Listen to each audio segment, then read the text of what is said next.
Hey, how are you? I'm well. How are you? Another day in the life. Day in the life. I feel ya. Yes, it's one of those like common catchphrases I have. It's a day in the life. Don't know what we're doing in these days, but they're here. Oh my God, it's completely fucking wild out there. Something new every day. Man, there's a lot going on outside of my life than there is on the inside, but it has an impact on it, right? Right, right. I know. Nothing you can control. Oh yeah, it's like, oh man, I wish my life was personally more exciting. I don't know, but how are you today? I'm doing okay. I'm getting ready to head out of town, so it's kind of been one of those hectic days. But Is it for work? yeah, I'm heading to the Leadville Run in Colorado. So Okay. I know of it. I've never ran it. I don't know if I have any ambitions to ever run it. Have you? no, no, I am not that kind of a beast. I wish that I were, and I respect the people who do it. I don't think I could do it. I I don't think it's for me. No, I'm a short distance triathlon girl. I'm not necessarily sure 100-mile run in the mountains. I don't know how I would survive. That's the thing. That's what I thought you were, right? And Yeah, when it winds back to the whole thing of it's Neotin, right? Am I saying it right? Neotein. Yep. Neotin. So the whole thing on Neotin is it's protein based, and whereas for a sprint triathlon, I don't even take nutrition when I do those. Yeah. So if you can explain to me how, I guess let's start from the top. Like, where did this all begin, and how does it all play together? Yeah. So it started in my brain. um, It's fun. 2.5 years ago now. We were living in Japan. I was training like 30 plus hours a week. I have babies, and at the time they were just under one and just under two. I was traveling solo a lot by plane, and I don't know if you've ever tried to make a protein drink in flight. But like mixing the drink in your shaker, you're gonna get protein all over you, and then you're stinky, and then you're sticky. And if I have babies on me, that was just not good. So then I needed find a way to pack it so it wouldn't pop. It was easy, and I couldn't figure it out. And I had Noon. Do you know Noon hydration tablets? I do. I use them. Yeah. So I had Noon, and I was like, well, why can't protein be easy?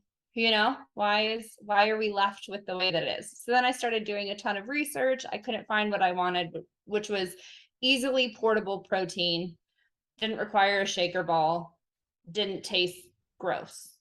So that was kind of my, That's a tall order there. I know, right? But it shouldn't be. I mean, protein's been around for like 30 years now, the supplement space. And you would think with all the innovation we've had in 30 years, so many other sectors like protein, that people are like making brownies out of their protein because it tastes so bad. You know what I mean? But like that defeats the purpose of having it as a drink.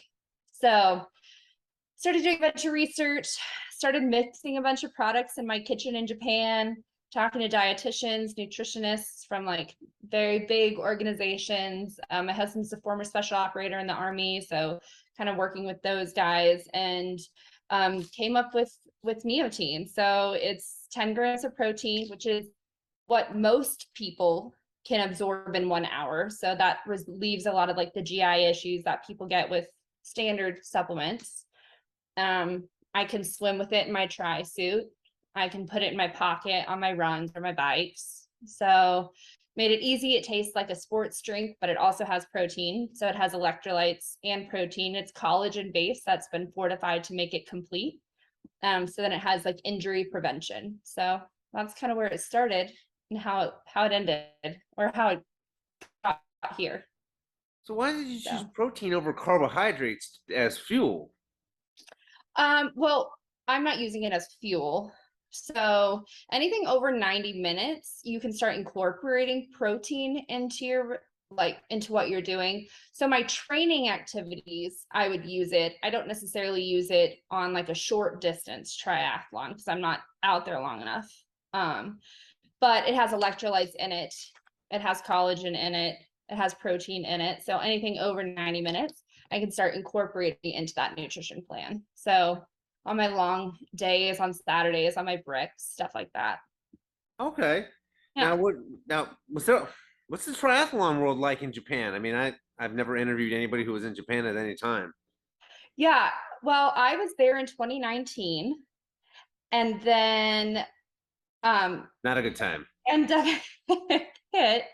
So I actually wasn't really able to race. So I did one race and it was very different. So like in America, when you're racing, I did it in the pandemic. So in and of itself, that was just a lot. And then the way that they do races there is that all of the men start in waves by age, which is fine. But then the women don't start with age. It's the women are the very last people and they all run together with the oldest group of men. Is it just because there's so few, or is it kind of just like we don't care about you? I think that it's just culturally different. Okay. Yes. So I think it is partly that there are less women. I also think that it's just culturally different. That's fair enough. Yeah, okay. Yeah. So when did you get back over to the States? We got here last February 1st of 2021. It's Is this 20, for a 2 year stint? yeah, we were there for 2 years. So Are you here forever now, or are you just yeah, we're stateside for my husband's not in the military anymore. We were actually there with his previous employer, which is Amazon. He quit Amazon to work for me doing Neotein. But yeah, he was there with Amazon. So they Oh, moved back to the US. So now we are happy to be back in the US. oh, okay. Well, Yeah. that's definitely interesting. I didn't think Amazon, wait, was with the military, were they? No, he was part of a military program. So they like had a hiring spree where they hired a bunch of veterans that were like special operators or pilots just because of the training that they had in the military. And so he was, because of his background with the military, hired into that program. And he speaks 5 languages. And so they needed somebody from that program to go to Japan. And while he doesn't speak Japanese, they figured he'd learn it. So Quite the cunning linguist. Yep, he can do yeah, it. yeah. So Okay. yeah. So now that we got the origins of your company, what are you doing right now? You With said you're Neo. going to Leadville. Like, what do you have going on with the company, like, in the present? Yeah, so we launched at the Boulder Memorial Weekend. And so I've kind of spent the summer going to different races. I'll actually be at the Chicago Triathlon next week. So I'm going to Leadville and then Chicago. I was at the New York Triathlon a couple weeks ago. So we were just in Jacksonville this last weekend for a race series. So going to different races, expoing, so people can try it because it is a different way to have protein. You know, people aren't used to a sports drink type of drink that also has protein benefits to it. So kind of doing that as like an educational, getting people to try it. A lot, I've learned a lot about supplements since I started a supplement company and just like about label integrity and fillers used in a lot of supplements. And so we're actually Informed Sports certified so that each batch is tested so that there's like no WADA banned substances. But that's kind of been a huge educational piece at these races too, just like talking to people and athletes about what really the supplement landscape looks like, you know? Oh, it's the Wild West out there. Yeah, yes. It's Uh, crazy. It's actually crazy. right? Because supplements aren't FDA regulated. Right. So yeah, I mean, that's because they'll get athletes get popped all the time for whether it's performance enhancing or Yeah. I mean it doesn't matter what sport it is. It could be football, it could be triathlon, could be lacrosse. They get popped all the time based on supplement stuff, and it's just because you don't know what's in there. Well, right. And like when we were in Japan, so I had when I was kind of thinking about this product and like what needs it would meet, I had a friend who was a professional tennis player, and tennis players like triathletes, they travel a lot, you know, so they're living out of their bags for a while if they're doing races in Asia and Europe and stuff. So they end up having to pack their supplements in because you don't know what you're getting in Asia. Like you can't read the label. That's true. My friend, she was a tennis, like she had been winning Wimbledon's and Open, the US Open and all these things, and she had always had a clean record, and she gets a call like, hey, you tested positive for a substance, and it turned out it was a supplement she bought in Asia that she thought was clean, and because their manufacturing facility like picked something up, so then her reputation is now on the line. Like her career that she worked for her whole life building is a wash. And so just like learning through that and learning so much about the manufacturer's integrity, the integrity of like their products and where they're sourced, the ingredients, Cross contamination, everything. right. And that's why we have ours certified. And the reason we did it with Informed Sport versus NSF for sport is like NSF has what I call like the Gatorade effect, right? So, like everyone in America thinks Gatorade is bigger than life and it's everywhere in the world. Then you go outside of the like America and it's nowhere, and that's kind of how like NSF for sports certification is. It's very American based, but a lot of athletes leave America and compete, and they're still tested in those different cities. So Informed Sport is actually a globally recognized testing. So that's why I went with them. So each batch, like every time it's run through a manufacturer, they test every single batch, and then they like randomly test throughout the year product and retail. So I didn't realize Gatorade was not that big outside of the States. it is not, because most countries have their own hydration, their own sports stuff. Okay. Yeah. I would have never guessed that. I would have thought they're like global brand like Coke. I know, right? That's what everyone thinks. That's why it's so interesting. Like I lived in Japan and I couldn't find it anywhere. Well, at least we know you can still get Coke at triathlons, right? You can still get Coke. Yeah. I hate those triathlons that do Pepsi. I know. I can tell. I know. Different. It totally is different. I watched this Netflix documentary about like the foods that changed America, and Coke is one of them because it's just different. I live in Atlanta. I know Coke is everything down here. Wait, I'm in Atlanta. Are you are? Yeah. I thought, oh, really? Where Yeah. are you now? In Atlanta. No. Where? I'm in Vinings. Oh, I'm in my house. I'm in Buckhead. I could probably hit you with a football. Probably. Yeah, I'm off of 75 by like the West Paces is my address for my company. Oh, okay. So I live you know where Atlanta Cycling is? I do. That's where I get my bike serviced. I live right across the street. Ah, okay. I know where you are. Yep. That movie theater. Small Okay. world, right? That is crazy. Yeah.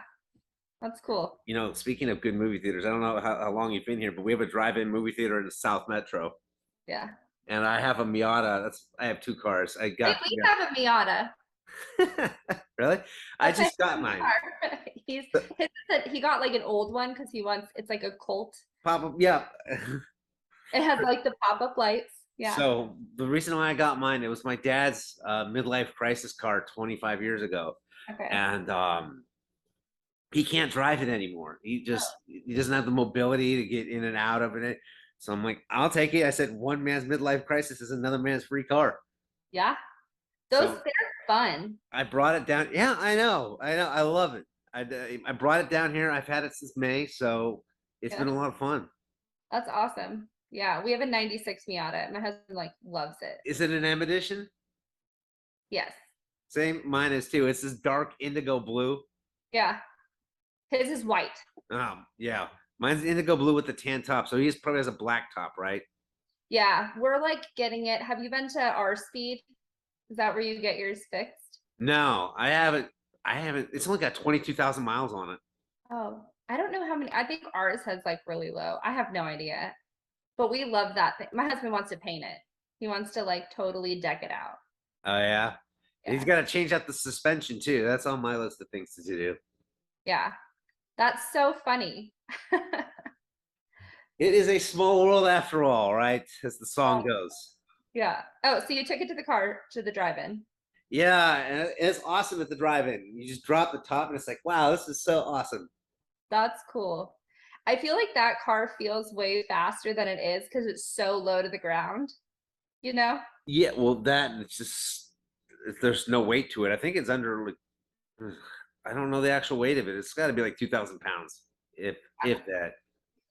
Well, if you see a man driving around a white Miata with a toddler in the front over the next few weeks, that's my You're husband. not supposed to do that. No, okay, no. So we did a lot of research, and as long as the airbag is disabled, your kid is allowed to sit in the front seat. And I'm taking my other son out of town with me to go with me to Leadville and Chicago.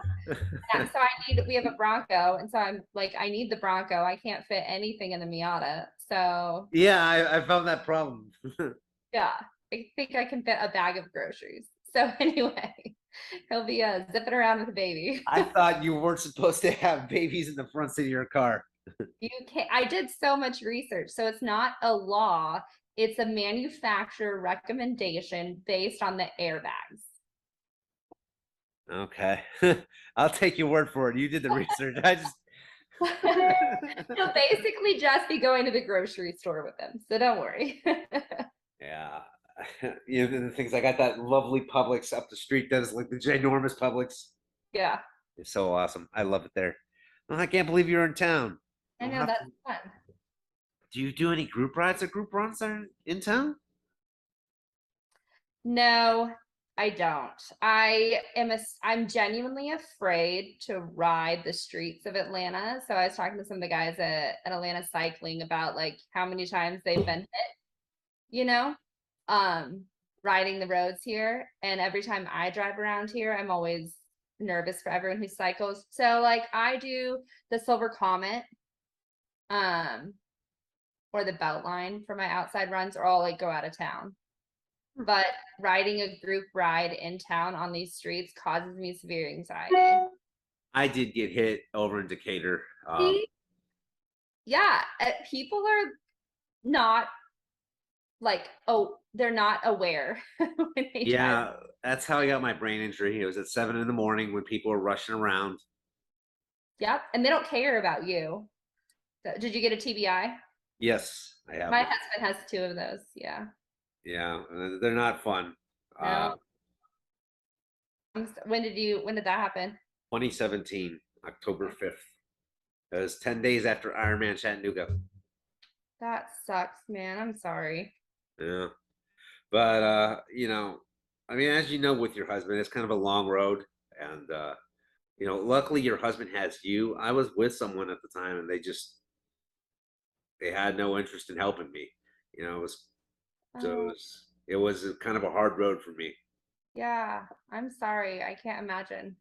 Well, you know, I am grateful for your husband though, that he you know, when someone can't lift the weight, you know, the other person has to, and I didn't have that. So, you know, I'm glad he did. You know, not everybody does have that, but Yeah. it definitely is a great deal of helping you in the recovery process, though. Yeah. Yeah. I 'Cause bet. there's just some days where you just can't get your shit together, you know? Yeah. No, it's hard. You know, I feel like even when you're better, it's still hard, you know? Like there's, are I you don't know. are you doing any triathlons the rest of the season here? Do you know about the Try the Park series, right? I do. I do know the Tyler Park series. I was supposed to go to nationals. I kind of have had to put tries on hold this season because I have a business and I have toddlers, and I said I would never pick triathlon over my kids. So this season has kind of been juggling launching the business um, and training where I can do it. So that's been a little heartbreaking actually because I love this sport. So I'm hoping these are my last two events. So I'm hoping to actually finish out racing, do a couple races in September and October here in Georgia. Yeah, I signed up.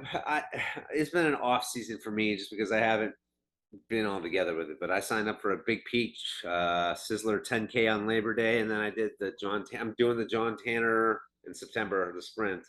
Yeah, So I might see you at that one. I want my who is it? 5 Star puts on.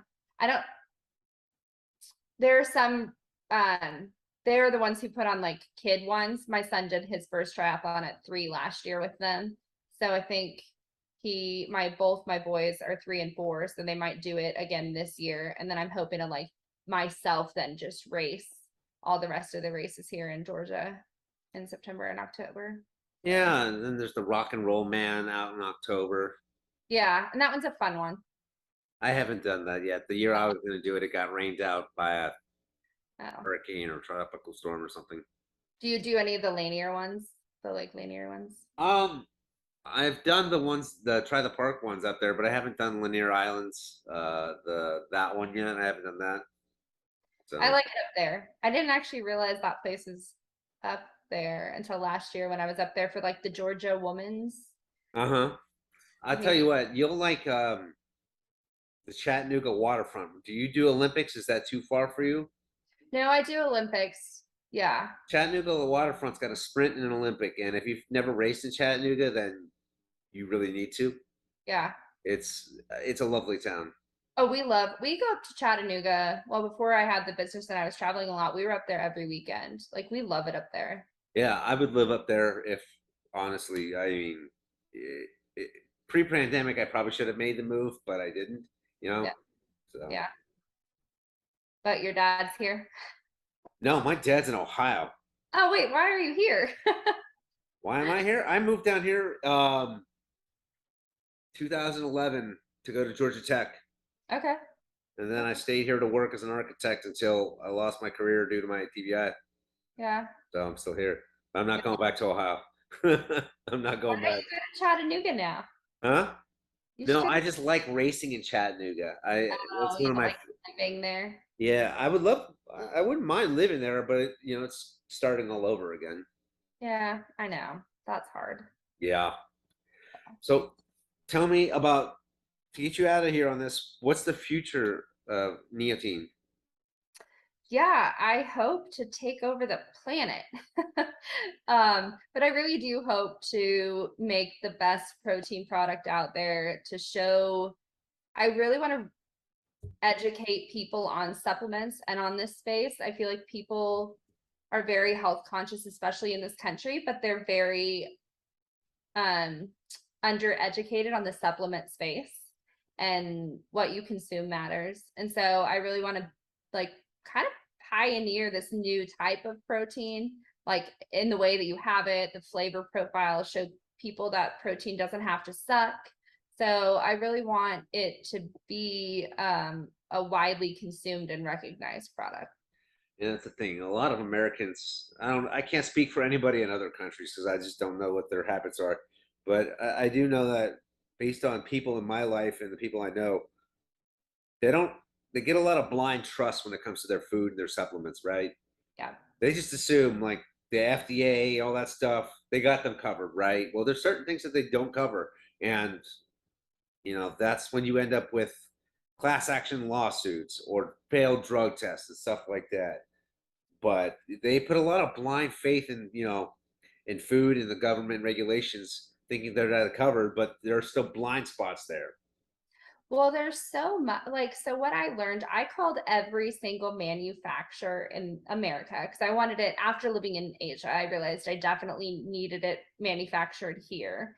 So I called every single manufacturer, and while most of them were FDA approved facilities, like that didn't it just meant that they were supposed to have somebody in labeling essentially who like knew the regulatory things and what you're allowed to put on the label. But there, if I wanted to put something on my label that wasn't 100% accurate, but I'm paying the manufacturer to manufacture that product for me, they'll put what I want on that label. And there's no one that checks that. You know what I mean? Mm-hmm. And so that's why I have mine tested, because I want people to know that like it's tested for label accuracy. It's tested for substances, like, but people just trust, like you said, like, oh, hey, this brand's been around forever, or this athlete, It's a not that legend. it's even trust; it's a blind trust that Yeah. and that's why companies like much like yours, and I know Noon a few years ago went under a complete restructuring, in order before they got bought out by Nestle to redo their product to get non-GMO and every other, certification out there. Yeah. Well, and that's and yeah. And I think that's hard too with acquisition. Like maybe the product at the time that it was started by the original owners or founders had certain level of like accountability or integrity, but then you sell it to this conglomerate and their focus is profit, you know, more so than the founder who started it with this like purest intent. Yeah, you'll have that. So, And a lot of companies through the pandemic, like in this space in particular, actually got acquired. And a lot of people don't know that. So they'll be like, yeah, I'm using this brand and I've been trusting this brand because totally. the founder story. And you're like, well, they got bought out by so and so 2 years ago. And Yeah. so was linked to Dune, have lead in their product, you know? Dune is a perfect example of that because not many people know that Nestle now owns them. Right. So, Right. And like Vital Proteins got bought out by Nestle, I believe it was. And, so a lot of, and at that point, it makes it a lot of like a private labeling thing, right? So you're probably consuming the same thing as any other one of their products on the shelf because it's cheaper for them to mass produce them all with the same formula and then just slap the brand that on there. yep, definitely. Well, hey, thanks for joining me today. I Yeah, appreciate it. If you ever want a buddy to come, training buddy to go run or ride with you, I'm not particularly that fast right now. I'm yeah. just kind of getting back into it. So, and I don't mind riding on the Comet. I've got a hitch rack, so I can pick you up. There you go. Okay, awesome. And I think that you and my husband should connect too. Bond Definitely. for your TBIs and Miatas. By the way, I'm in a Miata club. Oh, hey. Oh my gosh, you have to send me the information because he would like love that. I just there was a track day this weekend through the Miata Club at the Talladega where you paid $60 and you could do 2 laps around Talladega. Oh, that's sick. That's Yeah. so cool. So I'll, they have all kinds of stuff. And I mean, I've only been in it a few months, but like they had a drive-in night, all kinds of stuff. So I'll definitely send you the information. yeah, let me know. It was great talking to you, and let's definitely get together sometime. All right. Bye. All right.